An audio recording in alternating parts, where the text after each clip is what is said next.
Courage courage தான் எல்லாத்துக்குமே ஒரு பேஸ். கரேஜ் தான் எல்லாத்துக்குமே ஒரு பவர். அப்படிப்பட்ட அந்த பவர் எதிலிருந்து ஆரம்பிக்கிறது தெரியுமா? நம்மள அண்டர் எஸ்டிமேட் பண்ற நேரத்துல, நம்மள ஒரு ஏளனமா பார்க்கிற நேரத்துல, நம்ம யாருன்னு ப்ரூவ் பண்ணி காட்டணும்னு ஒண்ணு தோணும். நம்ம யாருன்னு காட்டணும்னு ஒரு உத்வேகம் ஒண்ணு வரும். அப்படி ப்ரூவ் பண்ற அந்த பாயிண்ட் எதுல இருந்து ஸ்டார்ட் ஆகுது தெரியுமா? எந்த விஷயத்துல நம்மள கிண்டலும் கேலியுமா பேசுறாங்களோ அதே விஷயத்தை வச்சு நம்ம அது ஒரு பாசிட்டிவா மாத்துறதுன்னு ஒண்ணு இருக்குல்ல, அதே விஷயத்தை வச்சு நம்ம அது ஒரு ஃபயரா மாத்துறதுன்னு ஒன்று இருக்குல்ல, அங்கிருந்து தான் அந்த பவரே ஸ்டார்ட் ஆகும். அப்படிப்பட்ட அந்த உண்மையான அந்த பவரை சொல்ற அந்த பாயிண்ட்ல இருந்து ஆரம்பிக்கலாமா? ஏ விஜய், வீட்டை விட்டு வெளியே வா. ஏ விஜய், பணியூர் விட்டு வெளியே வா அப்படின்னு சொல்றவங்களுக்கு என் வீடு எதுன்னு தெரியுமா? முதல்ல என் வீடு எங்க இருக்குனாவது தெரியுமா? என சீண்டி பார்க்கறதா நினைச்சு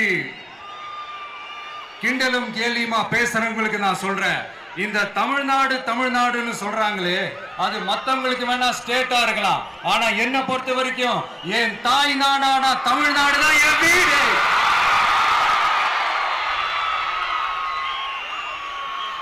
என் வீட்டுல மொத்தம் எத்தனை பேர் இருக்காங்க தெரியுமா?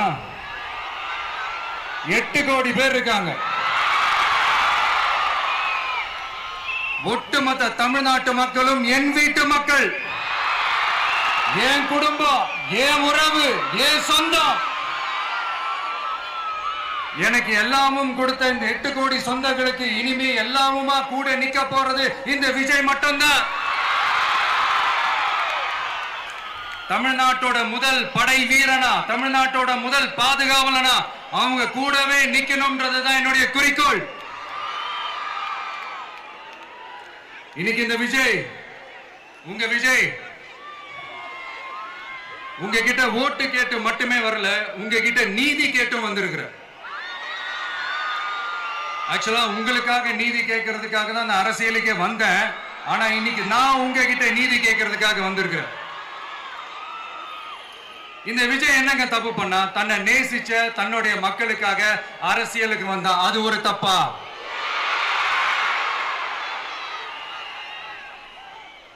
எல்லாத்தையும் ஒதுக்கி தள்ளிட்டு மக்களுக்காக மட்டுமே வந்த அது ஒரு தப்பா? இந்த மத்த கட்சிகளுக்கெல்லாம் மாநாடு நடத்துறதுக்கோ பொதுக்கூட்டம் நடத்துறதுக்கோ இல்ல ஹால் ஃபங்க்ஷன்ஸ் நடத்துறதுக்கோ பர்மிஷன் கொடுப்பாங்க, இடம் கொடுப்பாங்க. ஆனா நமக்கு மட்டும் இடம் கொடுக்க மாட்டாங்க, கொடுக்கவும் விட மாட்டாங்க. இது என்னங்க நியாயம்?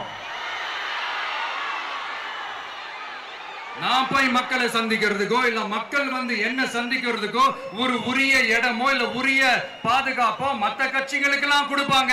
ஆனா எனக்கு கொடுக்க மாட்டாங்க, கொடுக்கவும் விட மாட்டாங்க. இது என்னங்க நியாயம்? இந்த SOPs சொல்லுவாங்க, அதனுடைய ஃபுல் ஃபார்ம் வந்து ஸ்டாண்டர்ட் ஆபரேட்டிங் ப்ரொசீஜர். ஆனா எனக்கு மட்டும் அது ஸ்டாலின் சார் ஆபரேட்டிங் ப்ரொசீஜர். இது என்னங்க நியாயம்? இந்த விஜய் உண்மையானவன்றது உங்க எல்லாருக்குமே தெரியும். நமக்கு எதிராக சதி செய்யறது யாரு, நமக்கு எதிராக சூழ்ச்சி செய்யறது யாரு, நமக்கு எதிராக பழி போடுறது யாரு, யாரெல்லாம் ஒன்னா சேர்ந்து இதெல்லாம் செய்யறாங்கன்றது உங்க எல்லாருக்குமே நல்லா தெரியும்.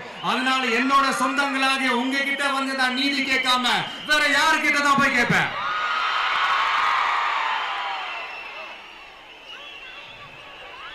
செல்ஃபே எடுக்காத ஒரு கூட்டணி கணக்கு, செல்ஃபே எடுக்காத ஒரு அறத பழைய அரித்மெட்டிக் கணக்கு, இதெல்லாம் வேலைக்கே ஆகாது. ஆணித்தரமா அடிச்சு சொல்றேன். அப்புறம் இந்த காசு கொடுத்து ஓட்டு வாங்கிடலாம்னு கனவு காண்றாங்கல்ல, அதுவும் இந்த விஜய் வந்ததுக்கு அப்புறம் நடக்கவே நடக்காது. வண்டி வண்டியா கொண்டாந்து குட்டுவாங்க. 1000, 2000, 3000, 4000, 5000. சாமி மேல சத்தியெல்லாம் வாங்குவாங்க. அப்படிதான் இத்தனை வருஷமா உங்களை ஏமாத்தி இருக்கிறாங்க. வாங்கிக்கங்க, சந்தோஷமா வாங்கிக்கங்க. எல்லாம் உங்க பணம் தான். வாங்கிக்கிட்டு அவங்க காதிலே விசில ஊதி அனுப்புங்க. எப்படி? அவங்க செவிலே விசில ஊதி அனுப்புங்க.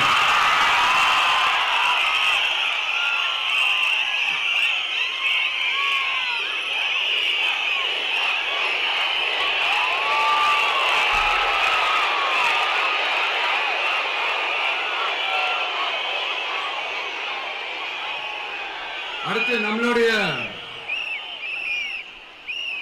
ஜென்சி அடுத்த இளம் தலைமுறையினருக்கும் நான் சொல்லணும்னு நினைக்கிறேன். இந்த பணத்தை கொடுத்து ஏமாத்தி ஓட்டு வாங்குற அந்த கலாச்சாரம் ஒழியணும். பணத்தை கொடுத்து ஏமாத்தினா ஏமாறுவீங்க. உங்களை தான் கேட்கிறேன், பணத்தை கொடுத்து ஏமாத்தினா ஏமாறுவீங்க? எல்லாரும் கொஞ்சம் கை இப்படி வைங்களேன் எனக்காக. நான் சொல்றதை கொஞ்சம் ரிப்பீட் பண்ணுங்க. எங்க ஓட்டு எங்க உரிமை. எங்களை யாரும் விலைக்கு வாங்க முடியாது. எங்கள் ஓட்டு விசில் சின்னத்துக்கு தான். வேற யாரையும் நம்பி ஏமாற மாட்டோம். தேங்க்யூ. கேட்டுச்சா சார்? இனிமே நீங்க கொள்ளையடிச்சு வச்சிருக்கிற பணம் எல்லாம் வேஸ்டா போகுது. குப்பையில தான் தூக்கி போடணும். உங்களுடைய இந்த ஊழல் ஆட்சியும் மக்கள் குப்பையில தான் தூக்கி போட போறாங்க. அடுத்து ஒவ்வொரு வீட்டில் இருக்கிற என்னுடைய குட்டி நண்பா நண்பீஸுக்கும் நான் சொல்லணும்னு நினைக்கிறேன். வீட்டில் டிவியில உட்கார்ந்து இந்த பிரச்சார மீட்டிங் எல்லாம் பார்த்துட்டு இருப்பீங்க. உங்களையும் உங்களுடைய ஃபியூச்சரையும் மைண்ட்ல வச்சுக்கிட்டு தான் நாம அரசியலுக்கே வந்திருக்கிறோம். அதனால எனக்காக நீங்க ஒண்ணு செய்யணும்.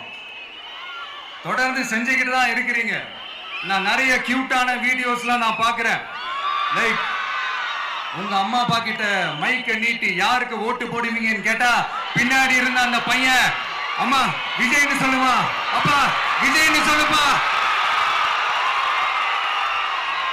அப்படின்னு நிறைய அந்த கியூட்டான வீடியோஸ்லாம் பார்க்கிறேன். அதை தொடர்ந்து தயவு செஞ்சு அதை தொடர்ந்து கண்டினியூ பண்ணுங்க. உங்க வீட்டில் இருக்கிற உங்களுடைய அப்பா அம்மா தாத்தா பாட்டி பெரியப்பா பெரியப்பா சித்தி சித்தப்பா அத்தை மாமா ஓட்டு போடுற வயசுல இருக்கிற அண்ணன் அக்கா எல்லாரையும் விசில் சின்னத்துக்கு ஓட்டு போட சொல்லுங்க. விசில் சின்னத்துக்கு ஓட்டு போட வைங்க.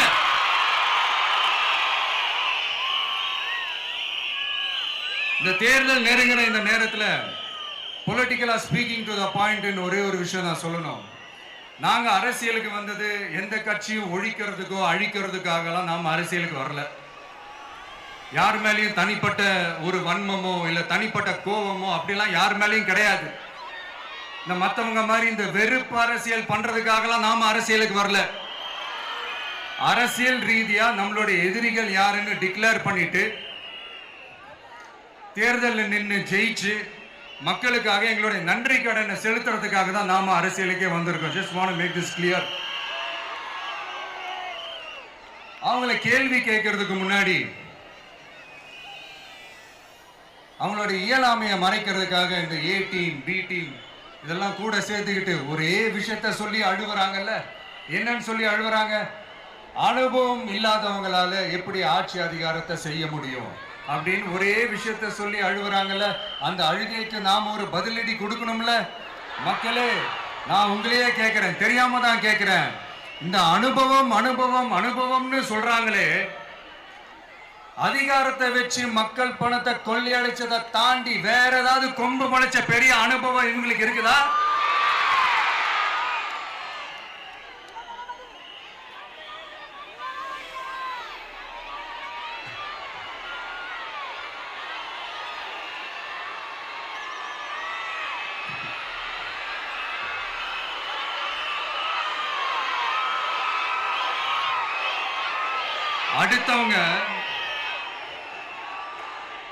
அடுத்தவங்க ஆரம்பிச்ச அரசியல் கட்சியில, அடுத்தவங்களுடைய அட்ரஸ்ல அரசியல்வாதிகளா இருந்துட்டு இருக்கிற இவங்க எல்லாருக்கும் ஒரு சவால்.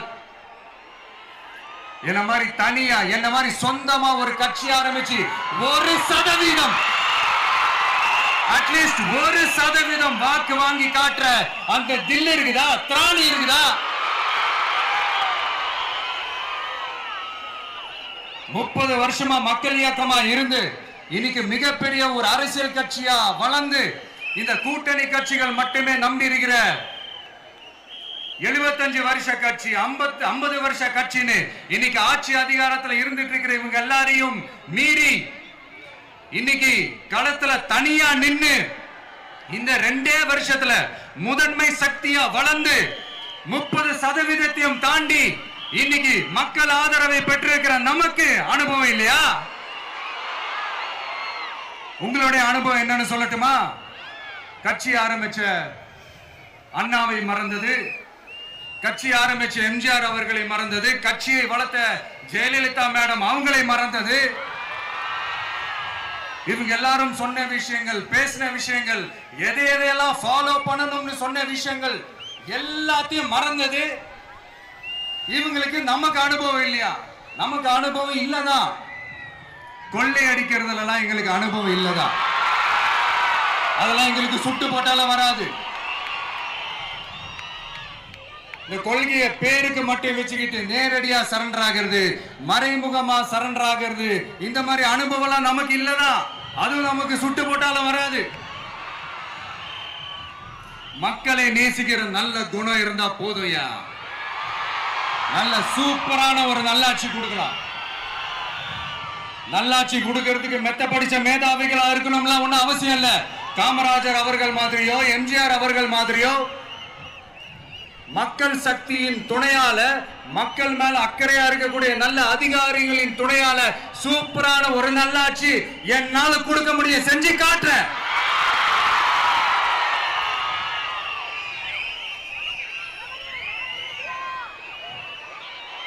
நாலரை வருஷம் ஆச்சு, 4.25 வருஷத்துக்கு மேல ஆகுது. இப்போ ஒவ்வொரு வீட்டு கதவையா தட்டி உங்கள் கனவுகளை சொல்லுங்கள், உங்கள் கனவுகளை சொல்லுங்கள், நாங்கள் அதை நிறைவேற்றி காட்டுறோம். இல்ல, ஸ்டாலின் சாருக்கு மக்கள் சார்பா ஒரு கேள்வி. மக்களுடைய கனவு என்னன்னு உங்களுக்கு தெரியுமா சார்? அது சரி, அவங்க என்ன நினைக்கிறாங்கன்னு உங்களுக்கு தெரியாது, அதுக்கப்புறம் எப்படி அவங்க கனவுகளை பத்தி உங்களுக்கு தெரியும். மக்களோட கனவு என்னன்னு நான் சொல்லட்டுமா சார்? 2019, 2021, 2024 இந்த 3 தேர்தலையும் மக்கள் உங்களுக்கு வாக்களிச்சதுக்கு காரணம் நீங்க மக்களுக்கு ஏதாவது நல்லது செய்வீங்கன்னு நம்பிதான். ஆனா நீங்க மக்களுக்கு கொடுத்த பரிசு மக்களுக்கு பாதுகாப்பே இல்லாத மக்கள் விரோத ஆட்சி. அந்த மக்கள் விரோத ஆட்சியை அகற்றிட்டு அந்த இடத்தில் தமிழக வெற்றி கழகத்தை ஆட்சி பீடத்தில் அமைக்கணும் அப்படின்றதுதான் மக்களுடைய ஒரே கனவு. இந்த மக்கள் விரோத திமுக அரசை நிலைக்க கூடாது அப்படின்றதுதான் மக்களுடைய ஒரே கனவு. 100% தூய சக்தி டிவிக்கு ஆட்சி அமைக்கும். அதுல உங்களுடைய கனவுகள், உங்களுடைய ட்ரீம்ஸ் எல்லாமே ஃபுல்ஃபில் ஆகும், நிஜமாகும்.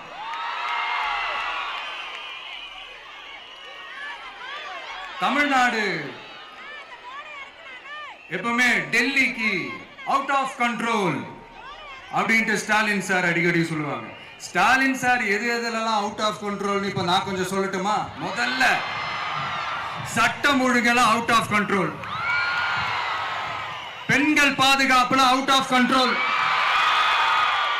இளைஞர்கள் வேலை வாய்ப்புல அவுட் ஆஃப் கண்ட்ரோல், மொத்தத்தில் அவரோட ஆட்சியே ஒரு அவுட் ஆஃப் கண்ட்ரோல்.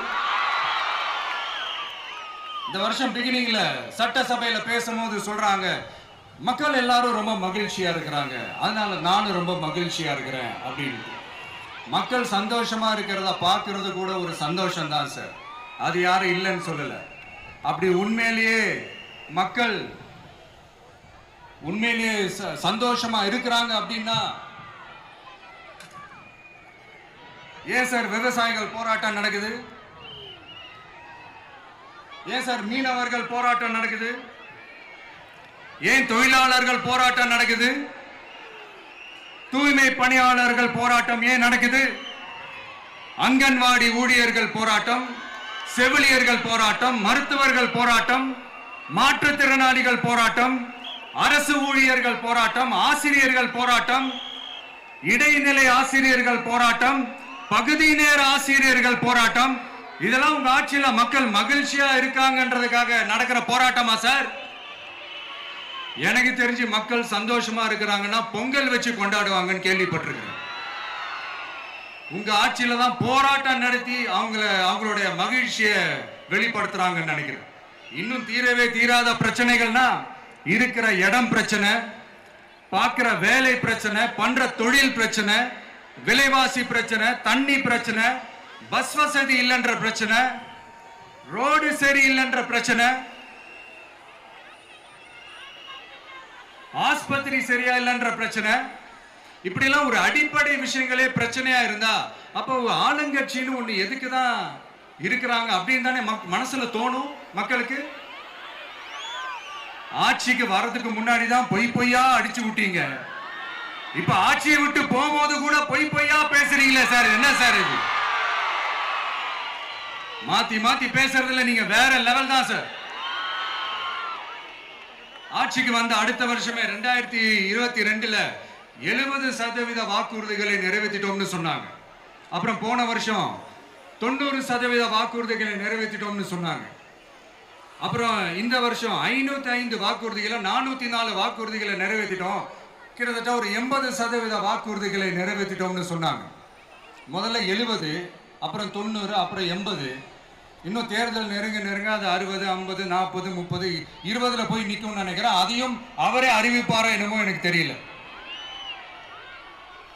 முதல்வர் ஸ்டைல்லையே சொல்லணும்னா, பொய்யிலேயே பிறந்து பொய்யிலேயே வளர்ந்த புலவர் பெருமானே, கொஞ்சம் அதை திருத்தி சொல்றேன், புலுகர் பெருமானே. அது இன்னும் பொருத்தமா இருக்கும். அவருடைய அண்ட புழுகு, ஆகாச புழுகு என்ன தெரியுமா? பெண்களுக்கு பாதுகாப்பு தமிழ்நாட்டில் எங்க போனாலும் கொட்டி கிடக்குதான். அப்படி அது உண்மைனா அண்ணா யூனிவர்சிட்டி அந்த பொண்ணுக்கு ஏன் சார் அப்படி ஒரு கொடுமை நடந்துச்சு? கோவை கல்லூரி பெண்ணுக்கு ஏன் சார் அப்படி ஒரு கொடுமை நடந்துச்சு? பெண் குழந்தைகள் பாதிக்கப்படுறதா கிட்டத்தட்ட 1000க்கும் மேலான போக்சோ கேசுகள் ஏன் சார் பதிவானுச்சு?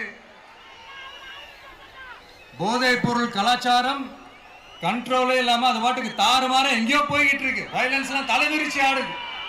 அதுக்கு ஒரு ரீசெண்ட் எக்ஸாம்பிள் அந்த ரயில்வே ஸ்டேஷன்ல அந்த சிறுவர்கள் எல்லாரும் சேர்ந்து செஞ்ச அந்த சம்பவம். சட்டம் ஒழுங்கு சரியா இருந்தா ஏன் சார் இப்படி எல்லாம் நடக்குது? சட்டம் ஒழுங்கு சரியா இருக்கணும்னா முதல்ல தமிழ்நாட்டுக்கு ஒரு டிஜிபி வேணும் சார். எங்க சார் போனார் அவரு? எங்க அவரு?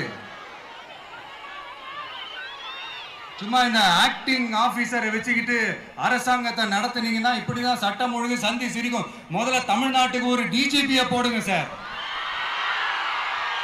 அதுக்கப்புறமாச்சும் சட்டம் ஒழுங்கு சரியாகுதான்னு பார்ப்போம். சரிப்பா, கேள்வியா கேட்கிறியே, நீ வந்தா என்ன செய்வ அதானே கேட்கறீங்க. கரெக்ட், கேட்கணும். மக்களோட அடிப்படை தேவைகளை தீர்க்கிறது தான் நம்மளுடைய ஃபர்ஸ்ட் வேலையே. அதை தீர்க்கிறதுக்கான அந்த தேடி போறது, அதோட சொல்யூஷனை தேடி போறது தான் நம்மளுடைய ஃபர்ஸ்ட் அஜெண்டாவே. கொஞ்சம் வெயிட் பண்ணுங்க, தேர்தல் அறிக்கை ரெடி ஆயிட்டு இருக்கு. தெளிவான ஒரு தேர்தல் அறிக்கையாவது வரும். என்ன நம்புற உங்களை நான் டிசப்பாயிண்ட் பண்ணவே மாட்டேன்.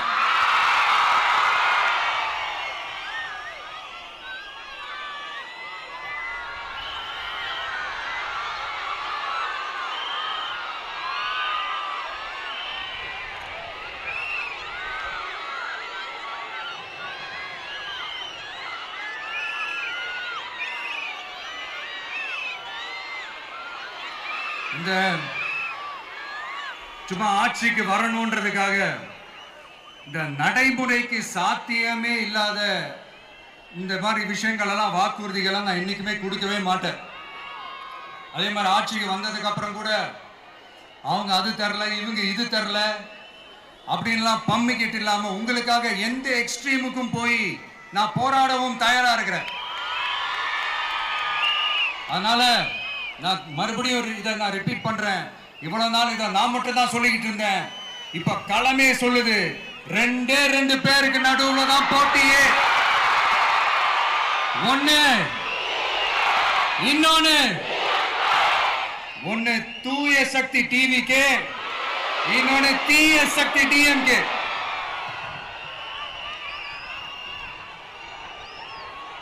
இப்ப நம்ம இந்த எலெக்ஷன் விஷயத்துக்கு வருவோம். விஜய் என்னப்பா இவரை மட்டும் தான் எதிர்க்கிறாரு, இவங்களை எதிர்க்க மாட்டேன்றாரு, அவங்கள பத்தி எதுவுமே சொல்ல மாட்டேங்கிறாரு. இல்ல நான் கேட்கிறேன், இது யாருக்கான எலெக்ஷன்? தமிழ்நாடு சட்டசபைக்கான ஒரு தேர்தல். இப்ப இங்க யார் ஆட்சியில் இருக்கிறா? யாரு பொய்யா வாக்குறுதிகளை கொடுத்து மக்களை ஏமாத்துறது? யாரு மக்கள் விரோத ஆட்சியை நடத்துறது? அப்ப இங்க யாரை அகற்றணும்? இந்த மக்கள் விரோத திமுக அரசை அகற்றணும்னா நம்ம யாரை எதிர்க்கணும்? எதுக்கு தேவையில்லாம பல முறை மக்கள் ஆல்ரெடி டிலீட் பண்ணவங்களை எதுக்கு? நம்மளுடைய கான்சென்ட்ரேஷன், நம்மளுடைய டார்கெட் திமுகன்றப்போ டார்க்னஸ் குள்ள எதுக்கு கல்லெறியணும்? இங்க மக்களை விரும்புற விஜய் வேணுமா, இல்ல மக்கள் விரோத ஆட்சி நடத்துற ஸ்டாலின் சார் வேணுமா? அவ்வளவுதான் இந்த தேர்தலே. இதுக்கு நடுவுல வேற யாருமே கிடையாது. புரியுதுங்களா உங்களுக்கு? என் நெஞ்சில் குடியிருக்கும் சேலம் மக்களே,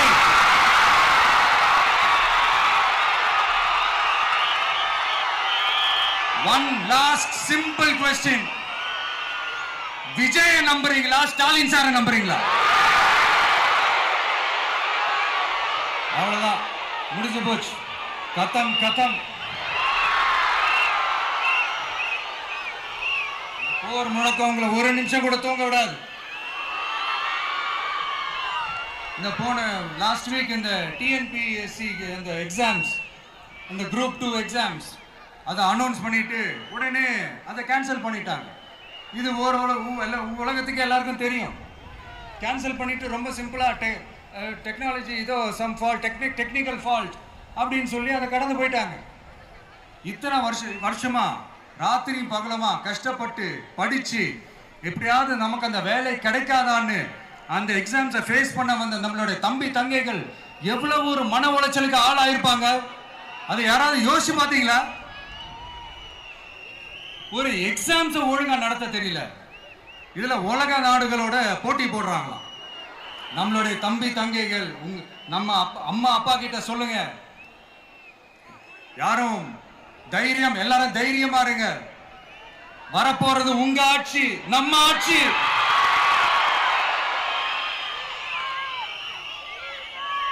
அதனால இந்த மாதிரிலாம் எதுவும் நடக்காம சமூக நீதிக்கான ஒரு நல்ல ஆட்சியை அமைப்போம். இளைஞர்களின் வேலை வாய்ப்புகளை மனசுல வச்சுக்கிட்டு டிரான்ஸ்பரண்டா அதுக்கான ஒரு தீர்வை காணுவோம். நான் விக்கிரவாண்டி மாநாட்டில் பேசும்போது ஒரு பொலிட்டிக்கல் பாம் ஒன்னு சொன்ன ஞாபகம் இருக்கா? ஆட்சியிலையும் பங்கு, அதிகாரத்திலையும் பங்குன்னு ஒன்னு சொன்னேன். இப்போ அந்த பொலிட்டிக்கல் பாம் எல்லா கூட்டணியிலையும் வெடிச்சுக்கிட்டு இருக்கு, தாறுமாற வெடிச்சுக்கிட்டு இருக்கு. ஸ்டாலின் சார்லாம் பதறாரு. ஆட்சி அதிகாரத்துல பங்கெல்லாம் தமிழ்நாட்டில் ஒத்து வராது அப்படின்னு சொல்றாரு. அவங்கள பொறுத்த வரைக்கும் ஜெயிக்கிறதுக்காக மட்டும்தான் கூட்டணி, மற்ற எல்லாத்துக்குமே அவங்க தனி அணி, அவங்க மட்டுமே ஒரே அணி. வெல்வோம் ஒன்றாக, ஆனா வரும் வெல்த் எல்லாம் பார்ப்போம் தனியாக. அந்த வெல்வோம் ஒன்றாக என்றது இதுதான் சீக்கிரட்டே. புரிய வேண்டியவங்களுக்கு நல்லா புரியும் நினைக்கிறேன். உங்களோட நான் இருக்கேன், நம்மளோட நம்ம மக்கள் இருக்காங்க. இதுக்கு மேல என்ன வேணும்? கான்பிடென்டா இருங்க, நல்லதே நடக்கும், வெற்றி நிச்சயம். மீண்டும் சந்திக்கும் வரை நன்றி, வணக்கம்.